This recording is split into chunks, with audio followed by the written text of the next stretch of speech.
کیا کر رہے ہیں؟ اپنی خلقت کا مقصد پورا کر رہے ہیں، اور ایسی جگہ عبادت کر رہے ہیں جہاں عبادتیں قبول ہوتی ہیں۔ واہ واہ واہ واہ واہ واہ، ایسی جگہ عبادت کر رہے ہیں جہاں عبادتیں قبول ہوتی ہیں۔ ان طلباء کو سلام، ان فاضل کو سلام، ان علماء کو سلام کہ جو ایسی مقدس وادی ہے، ایسی پاکیزہ فضاؤں میں سانس لے رہے ہیں۔ بس میرے مولا انہیں رزق علم دیں اور زہریلی ہواؤں سے بچا کے رکھیں، یہ خاص دعا ہے۔ حالانکہ یہ ایسا تیار ہے کہ یہاں کسی ایسی ویسی ہوا کا تصور کہاں۔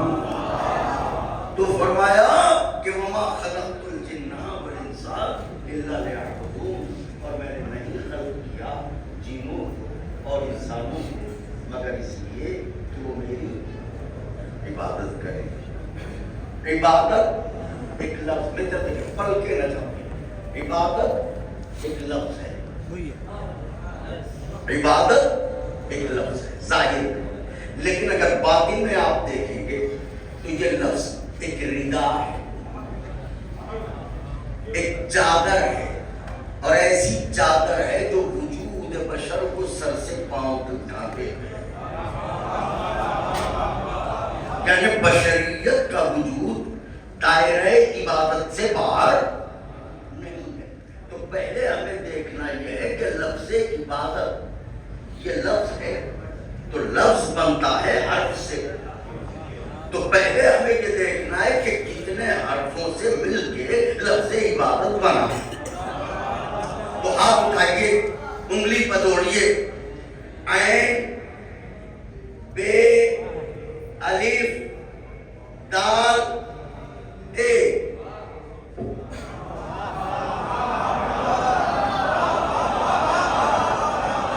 اب میں نے تو کچھ کہا ہی نہیں ہے، واہ واہ، اب پنجتنی بیٹھے ہیں تو میں کیا کروں؟ 5 حرفوں سے مل کے لفظ عبادت بنا۔ اب کائنات نے جو توحید کا تصور پیش کیا، مولا کے ظاہر جو توحید کا تصور پیش کیا وہ نہایت ڈرامہ تصور پیش کیا۔ قہار ہے، جبار ہے، دوزخ میں پھینک دینے والا ہے۔ میاں بے شک قہار ہے، جبار ہے، مگر علی کے دشمنوں کے لیے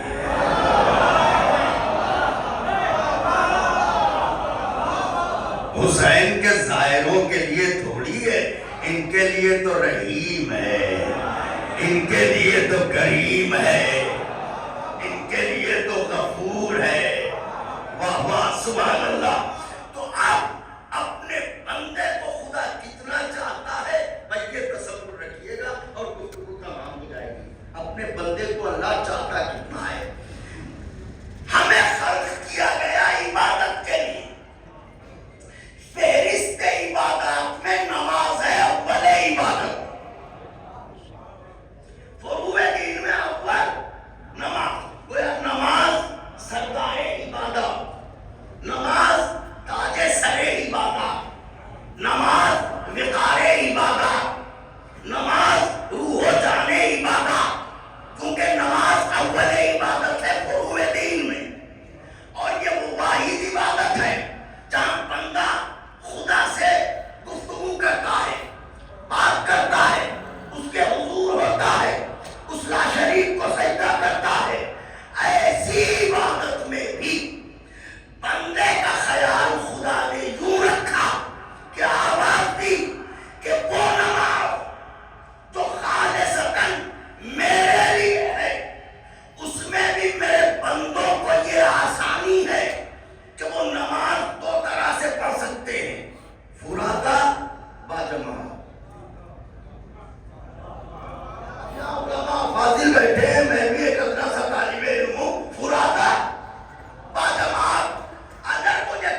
مل جائے.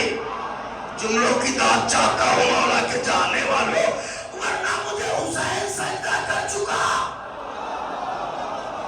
مجھے علی سجدہ کر چکا، مجھے میرا حبیب سجدہ کر چکا، میری اذان اکبر دے چکا، میرے نام کی بزرگی کا اعلان کر چکا، انبیاء ذکر کر چکے، مجھے سجدہ کر چکے. میں بے نیاز ہوں. میں نے تو تجھے حکم سجدہ اس لیے دیا تاکہ تجھے شرف بندگی مل جائے. لیکن اب میں یہ قانون بنا رہا ہوں کہ نماز دو طریقے سے، فرادہ بجماعت. فرادہ اکیلے پڑھنا، مسجد نہیں جا سکتے ہو گھر میں پڑھ لو، قضا نہیں کرو. وقت ہو جماعت میں شریک ہو جاؤ تو نماز یہ بھی بولیے انوالو رہیے گا، نماز وہ بھی. مگر اب شریعت آگے بڑھی، اس نے کہا سنو نماز ہے یہ بھی، نماز ہے وہ بھی، مگر دونوں میں ایک فرق ہے. یہ جو فرادہ گھر میں پڑھ رہے ہو واجب تو ادا کر دو گے، لیکن اس میں تمہیں الگ سے کوئی ثواب نہیں ملے. لیکن اگر جماعت میں جا رہے ہو تو جماعت میں شریک ہونے کا ثواب بھی ملے گا. دوسری بات یہ ہے کہ جو اکیلے پڑھ رہے ہو اس کے لیے یہ ہے کہ قبول ہوئی تو ہوئی، نہیں ہوئی تو وہ جانے. لیکن اگر جماعت میں شریک ہو رہے ہو تو جماعت میں شریک ہونے والوں میں سے اگر کسی ایک کی بھی قبول ہو گئی تو وہ سب کی قبول کروا دے گا. اب محمد علی صاحب نے یہاں نماز جماعت کا اہتمام کیا ہے کہ نمازوں کو بچانے والے حسین کی سرکار میں جانے والے ظاہر جب یہاں پائیں اور وقت نماز ہو تو نماز پڑھتے رہیں، نماز کے بچانے والے کو یاد کرتے رہیں. تو اس اتنے بڑے حال میں فرض کریں کہ 400 لوگ ہیں جو نماز ادا کر رہے ہیں، یہاں تو ہر کسی کی قبول ہے. سب مولا کے ظاہر مدد مثال دے رہا ہوں. اس بڑے بحال میں اگر 400 لوگ پڑھ رہے ہیں اور نماز جماعت ہو رہی ہے، ان میں اگر ایک کی قبول ہو گئی تو یہ روز محشر کہے گا معبود میں گواہی دیتا ہوں یہ بھی نماز پڑھ رہا تھا، یہ بھی نماز پڑھ رہا تھا، یہ بھی نماز پڑھ رہا تھا، یہ بھی نماز پڑھ رہا تھا. تو اس کی آبرو کے پیش نظر اللہ سب کی نمازوں کو قبول کر لے گا. تو اتنی بڑی جماعت میں ایک کی قبول ہوئی، تشیع کیا ہے؟ اس نے سب کی قبول کروا دی. تو اس نے کیوں قبول کروا دی؟ کہ یہ مومن کامل. تو یہ مومن کیوں بنا؟ کہ اس کے پاس ہے ایمان. تو ایمان کس بازار میں بکتا ہے؟ ان کا یہ بازاروں میں بکنے والی جنس نہیں ہے. نبی نے کہا ہے یا علی حبک تقوی والایمان. اگر سارا مجمع بولے تو میں نتیجہ عرض کروں، یا علی آپ کی محبت ایمان ہے. تو علی کی محبت ایمان، ایمان ملے تو مومن، مومن ہو تو نمازیوں کی نمازیں قبول کروا دے. میں دنیا والوں سے یہی تو کہنا چاہتا ہوں، ایک مومن اتوں کی نمازیں قبول کروا دے. یہ سمجھ میں آتا ہے امیر المومنین جانے والوں کو.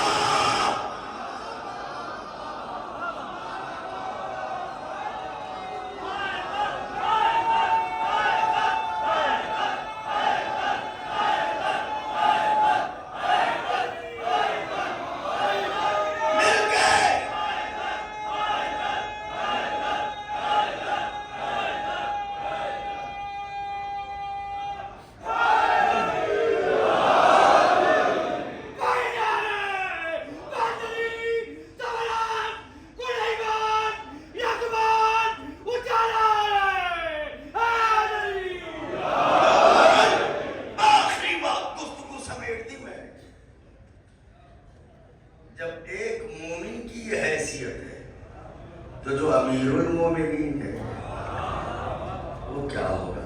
اب نماز اللہ کے لیے اول عبادت. اب بندے سے اللہ قبلہ بات کہہ رہا ہوں سرکار، بندے سے اللہ اتنی محبت کرتا ہے کہ اس نے حکم دیا کہ سنو تمہیں مجھ سے عشق ہے، مجھے بہت چاہتے ہو، اتنا چاہتے ہو کہ میرے عشق میں ڈوب کے تم نے انہیں چاہنا چھوڑ دیا جنہیں میں چاہتا ہوں. میرے ساتھ رہیے. ہائے ہائے ہائے، مجھے بہت چاہتے ہو تو سنو، اگر مجھے چاہتے ہو تو ظاہر ہے کہ تم چاہو گے دیر تک میری بارگاہ میں رہو.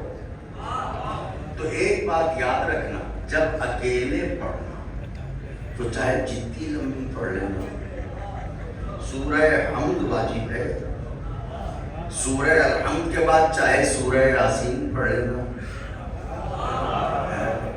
سورہ رحمان پڑھ لینا، سورہ ملک پڑھ لینا، سورہ دخان پڑھ لینا، کوئی بھی سورہ پڑھ لینا. تم اس سے عشق ہے، دیر تک مصلی پر رہنا چاہتے ہو تو جب اکیلے پڑھنا تو چاہے جتنی لمبی پڑھنا، مگر اتنا یاد رکھو اگر نماز جماعت پڑھانے کا موقع ملے تو نماز کو طول نہ دے.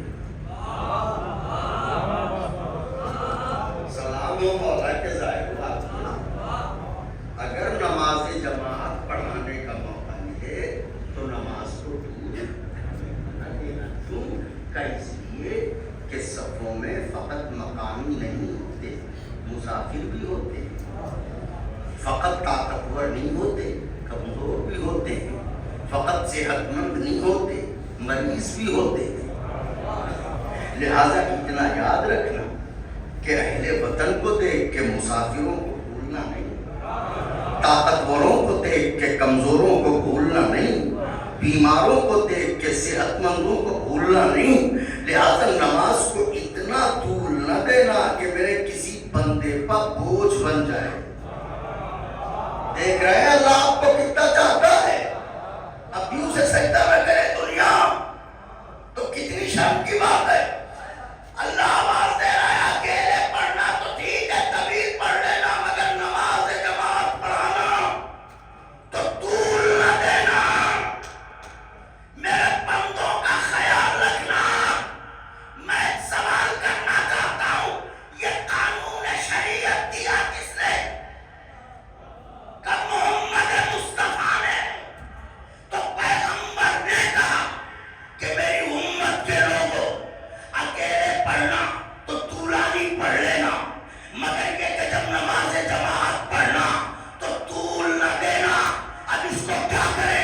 جس نبی نے کہا تھا کہ نماز جماعت کو طول نہ دینا، ایک دن وہی نبی سجدے میں تھا، حسین آگے بڑھ گیا.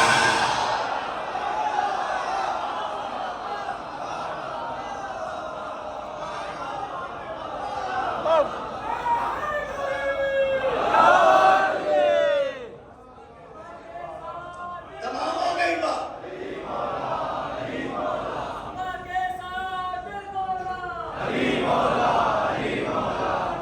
تمام کر دی بات.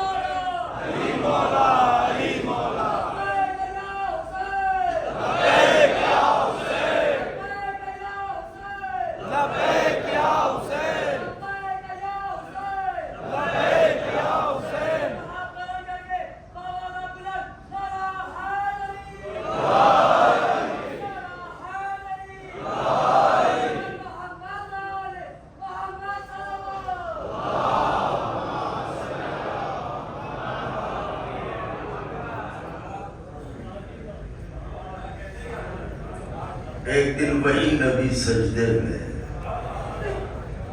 حسین آ کے پشت کو بیٹھ گئے. بمنظر ہے سنیے گفتگو تمام، پیچھے مڑ کے دیکھیے ایک نظر، سارا مجمع وہاں تک دیکھ رہے ہیں، لوگ کھڑے ہیں وہاں پہ، دیکھیے نا صفوں پر صفیں، پیور مجمع ہے، سب صحابی ہیں.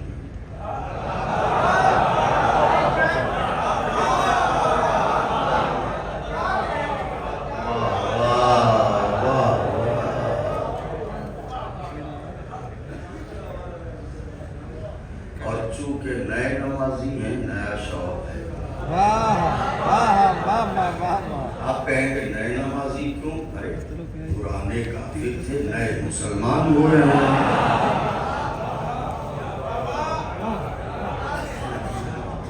بنی ہاشم کے علاوہ اور کون ہے جو یہ کہے ہم خاندانی مسلمان؟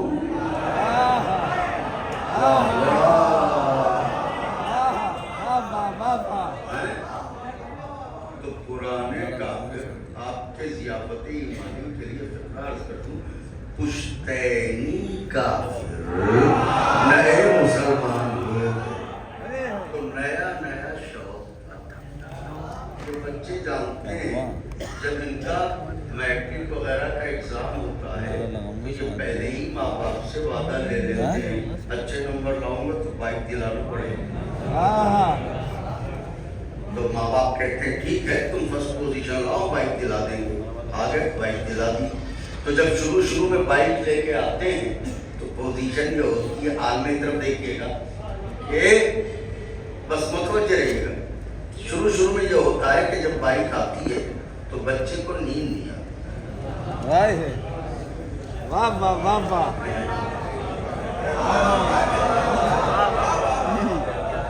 کہ یہ رات کو اٹھے اور کپڑا اٹھائے اور اس کی صفائی شروع کر دے، اور کچھ دنوں کے بعد ہوش بھی نہیں رہتا، کباڑ میں پڑی ہے گاڑی، کہاں کھڑی ہے گاڑی۔ تو نیا شوق خطرناک ہوتا ہے۔ واہ واہ، یہ نیا شوق سونے نہیں دیتا، من النوم گواہ ہے۔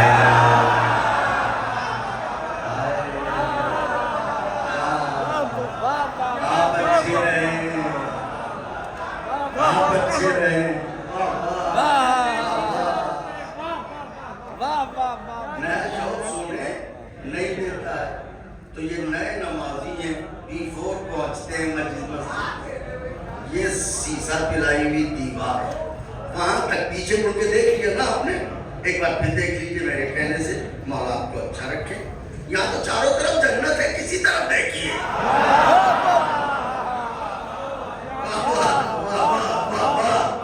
سبحان اللہ۔ تو اب وہ مجمع، یہ سیسا پلائی ہوئی دیوار، یہ میرا اپنے سرکار منظرنامہ ہے۔ دیکھیں 1000 بار کی تعریف سنی ہوئی ہے، لیکن وہ لفظیں دے تو مجھے آبرو ملے۔ توجہ چاہ رہا ہوں، وہ مجمع، یہ سرکار محراب میں، وہ چلا شہزادہ حسن و جمال،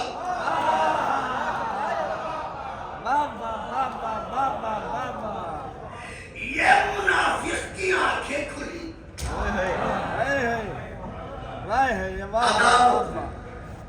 کہاں آ رہے ہیں، اب اسے بھی فضیلت بنا کے پڑھیے گا۔ میں نے کہا یہ تو ہے فضیلت بنا کے پڑھنا کا، اور وہ کہا یہ کون سی فضیلت ہے، یہ تو بچوں کی فطرت ہوتی ہے۔ شاید نیا پہلو، جب بھی کوئی بزرگ سجدے میں ہوتا ہے تو بچہ آتا ہے اس کی پیٹھ پہ بیٹھتا ہے، تو یہ تو کوئی فضیلت کی بات تھوڑی ہے، ٹھیک ہے۔ آخری سبق کے لیے خدا حسین کا واسطہ، غریب الدیار کے مہمانوں، آخری سبق کے لوگوں کے لیے، کہ یہ تو بچوں کی عادت ہوتی ہے، جب کوئی سجدے میں ہوتا ہے وہ آگے پیٹھ پر بیٹھ لیتا ہے۔ مجھے یہ بتائیے انسان کے وجود میں پہچان کیا ہے؟ چہرہ، سجدے میں پوزیشن کیا ہوتی ہے؟ بول دیجئے مولا کے چاہنے والوں، کہاں سے لاؤں گا؟ پوزیشن سجدے میں کیا ہوتی ہے؟ چہرہ ہی چھپا ہوتا ہے تو پہچان ہے۔ اب اگر سب کے سب سجدے میں ہوں تو یہ پہچاننا مشکل ہو جائے گا کہ کون کہاں ہے۔ اب اگر حسین عام بچوں کی طرح آئے تھے تو اتنی صفوں کو الٹ پلٹ کے آنے کی ضرورت کیا تھی؟ وہیں کسی کی پیٹھ پر بیٹھے تھے۔ نہیں، بات ابھی آگے ہے، وہیں پر بیٹھ لیتے کسی کی پشت پر، یہاں تک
سجدے سے اٹھے نا آپ کا شوق پورا ہو رہا ہے. حسین نے آواز دی شاید تو نے قرآن نہیں پڑھا. میں نے کہا بولتے قرآن تو آپ ہیں, آپ بتائیے تو سمجھوں. کہ قرآن کہتا ہے کہ اگر مجھے پہاڑوں پر اتارا جاتا تو پہاڑ ٹکڑے ٹکڑے ہو جاتے, اگر مجھے پہاڑوں پر اتارا جاتا تو پہاڑ ٹکڑے ٹکڑے ہو جاتے. تو خود بتا, جب خاموش قرآن کا وزن پہاڑ نہیں اٹھا سکتے, بولتے قرآن کا وزن یہ مدینے والے, تو پھر کہاں بیٹھیے گا؟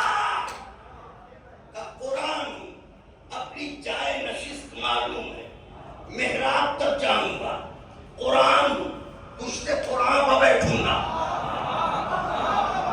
میں بھی قرآن, میرا نانا بھی قرآن, تو میں اپنے نانا کی پشت پر بیٹھوں گا. سبوں کو عبور کیا, آئے نانا کی پشت پر بیٹھ گئے. مولا کسی اور کی پیٹھ پر کیوں نہ بیٹھے, پشت نبوت تک کیوں آئے؟ کا فلسفہ یہ ہے کہ وزن قرآن کو وہ اٹھائے جو خود قرآن ہو, وزن قرآن کو وہ اٹھائے جو خود قرآن, وزن قرآن کو وہ اٹھائے جو خود قرآن ہو. جب یہ طے ہو گیا کہ وزن قرآن کو وہ اٹھائے جو خود قرآن ہو, تو بتاؤ مسلمانوں اس ابو طالب کے لیے کیا ارادہ ہے؟ تو کبھی نبی کو اٹھائے, کبھی علی.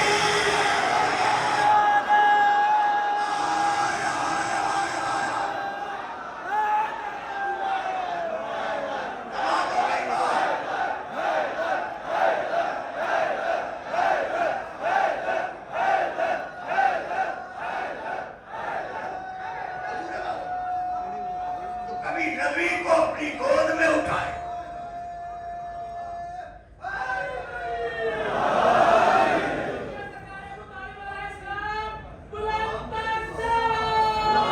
اللهم صل على محمد وعلى محمد.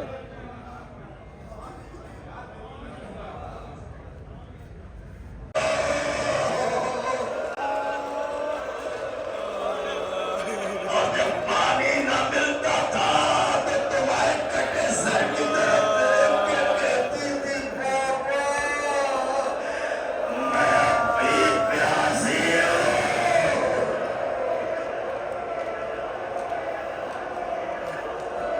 کیا روتے آئے, کیا تڑپتے آئے.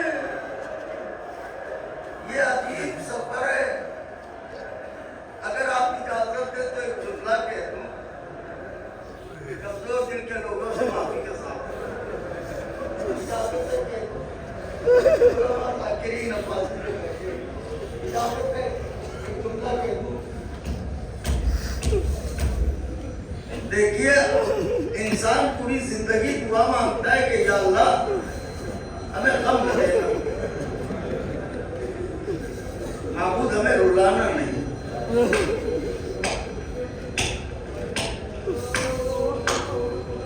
مگر یہ اکیلی قوم ہے جو رو رو کے کہتی ہے کوئی نہ دے مجھ کو سوائے ہمیں شبیر, شبیر کا غم بانٹ رہا ہوں.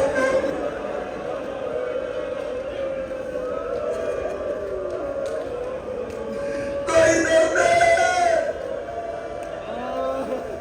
انسان صبر کرتا ہے تاکہ جا کے مسکرا لے. ہم کربلا آتے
کیا پڑھ دوں؟ سرکار علامہ رشید ترابی پڑھتے تھے، اربعین کا موقع ہے، فرماتے تھے ایک دن خاک زندہ پر قرآن عصمت زہرا کی بے ردایتیں بیٹھی تھی، قرآن امامت بھی بیٹھا ہوا تھا، تو یا حسین اتنے میں داروغہ زندہ آیا، آن کے کہنے لگا سید سجاد تمہیں یزید نے بلایا، میں نے کہہ دیا مولا کے مہمانوں نے سن، امام وقت ہیں سید سجاد، کیا توہین ہے، کیا احانت ہے، ہندا کے بیٹے کی اوقات، ہندا کے پوتے کی اوقات تمہیں بلا رہے ہیں، یزید بلا رہے ہیں۔ تو علامہ اپنی طرف دیکھیے گا، علامہ پڑھتے تھے کہ جیسے ہی اس نے کہا کہ تمہیں یزید نے بلایا ہے، علی کی بیٹی جگر دام کے خاک زندہ میں گر پڑی اور تڑپ کے کہا معبود حسین کی امانت تیرے حوالے، میں کیا جواب دوں گی اپنے بھائی کو؟ علامہ پڑھتے تھے جب تک عابد نہ آئے زینب سے خاک سے نہ اٹھا گیا، سید سجاد آئے، بھوبی اماں بھتیجے کی آواز سنی، خاک سے اٹھ کے کھڑی ہوئی، گودی پھیلائی، آجا میرے لال، سید سجاد کو گلے سے لگایا۔ اس سے پہلے کہ زینب کچھ کہتی، سجاد نے تڑپ کے کہا بھوبی اماں ہم رہا، میں نے رہائی کی بات کی، آپ رونے لگے، آپ کہیں گے کائنات میں یہ اکیلے قیدی تو ہے جن کا قید ہونا بھی گریا، جن کا رہا ہونا بھی گریا۔ قیدی جب چھوٹتا ہے تو اپنے عزیزوں سے ملتا ہے، لیلا کس سے ملے، میرا باپ کس سے ملے، بھوبی اماں رہا ہو گئے، بھوبی اماں مغرور نے پوچھا یہاں رہو گے یا مدینے جاؤ گے؟ زینب نے کہا میرے بچے تم نے کیا کہا؟ کہ بھوبی اماں میں نے کہہ دیا ہے کہ جب تک اپنی بھوبی سے نہ پوچھو میں کوئی جواب نہیں دوں گا۔ کہا تم نے یہ کہہ دیا میرے لال؟ کہا کہہ دیا، کہہ دیا، کہہ دیا، ٹھیک ہے پھر اس سے کہو اس نے میرے گھر والوں کو ذبح تو کر ڈالا، مجھے رونے نہ دیا، اس سے کہو میرے شہیدوں کے کٹے ہوئے سر بھجوائے، میں رو میں ماتم کروں گی۔ اے بی بی زہرا بصریوں کو سنبھال کے آ گئی ہو نا مجلس میں، دیکھ لو کیسے رو رہے ہیں، بی بی نے محشر میں یاد رکھ لو۔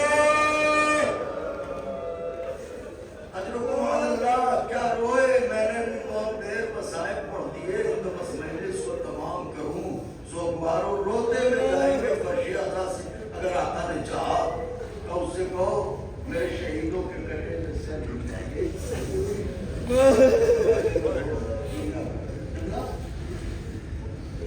لیجیے شام کی عورتوں کو کوئی اسلام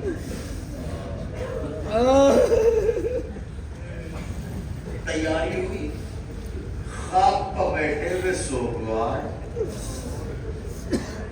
زندان میں شام کی عورتوں کی بھیڑ، کہ اتنے میں در زندہ میں ایک شور اٹھا. کلمہ پڑھتے تھے, ہٹو ہٹو راستہ. کسی نے کہا کون آ رہا ہے؟ آواز حسین کے بچپن کے ساتھی حبیب کا سر آ رہا ہے. بیویوں نے سر حبیب کو دیکھا. زینب نے رو کے کہا اے میرے بھائی کے دوست, ساقی کوثر کی بیٹی شرمندہ ہے.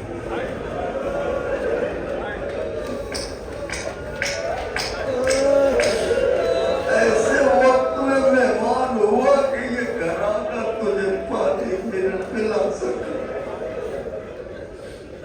شور اٹھا, ہٹو ہٹو راستہ دو.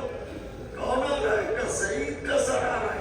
بیویوں نے ماتم کیا. ہٹو ہٹو راستہ دو. کون آ رہا ہے؟ زہیر کا سر آ رہا ہے. بیویوں نے ماتم کیا. علامہ پڑھتے تھے اس بار بھی شور اٹھا مگر ذرا کیفیت بدلی تھی. بیویوں نے کہا ہٹو ہٹو راستہ دو. کسی نے کہا کون آ رہا ہے؟ کہا وہ آ رہا ہے جسے چیتے کی گھوڑوں سے روک دیا گیا. بیویاں سمجھ گئی حسن کا یتیم, قاسم کا ساتھ, غربتا. بیویوں نے حلقہ کیا. زندان میں یتیم کا ماتم ہوا. وا قاسمہ وا قاسمہ وا قاسمہ. ماتم ہوتا رہا. تیرے زندہ میں شور اٹھا. روتے آئی بھی تو دیکھی شور اٹھا. ہٹو ہٹو راستہ. کسی نے کہا کون آ رہا ہے؟ کہا زینب کے رونے اور محبت کے کٹے ہوئے سر آ رہے ہیں. بیویوں نے جیسے ہی انہوں محبت کے نام سنے زینب کی طرف دوڑی. بیوی پرسا لے دو. زینب پیچھے ہٹی. خبردار میرے بچوں کا پرسا مجھے نہ دینا. اس کا پرسا دو جس کی ماں اس دنیا میں نہیں. میرا حسین ہلچل ہوئی. اگر محسوس کر لیا ہو تو میں نے استعمال کر لیا. ہلچل ہوئی اور کانپتی ہوئی آوازوں میں عورتوں نے کہا آدب ہو جاؤ, آدب ہو جاؤ, آدب ہو جاؤ. کسی نے کہا کون آ رہا ہے؟ آواز دی ابو حسین کے لشکر کا سردار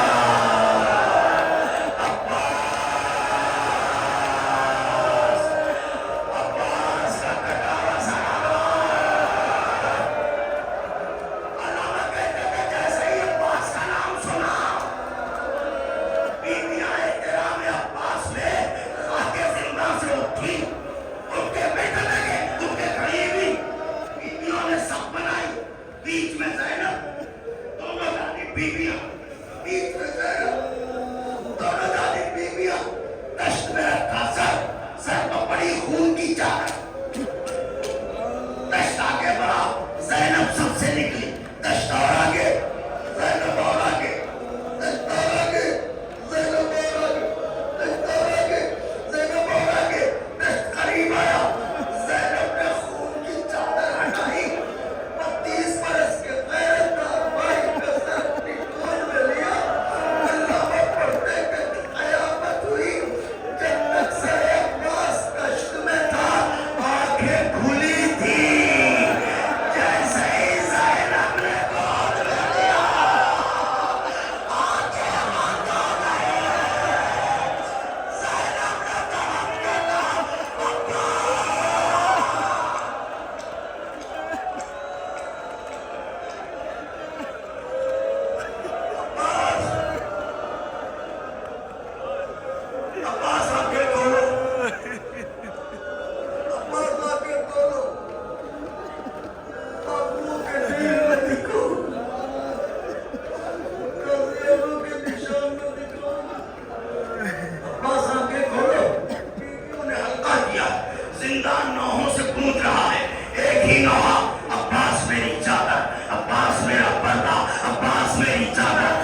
زینب آیا آواز دی پھوپھی اما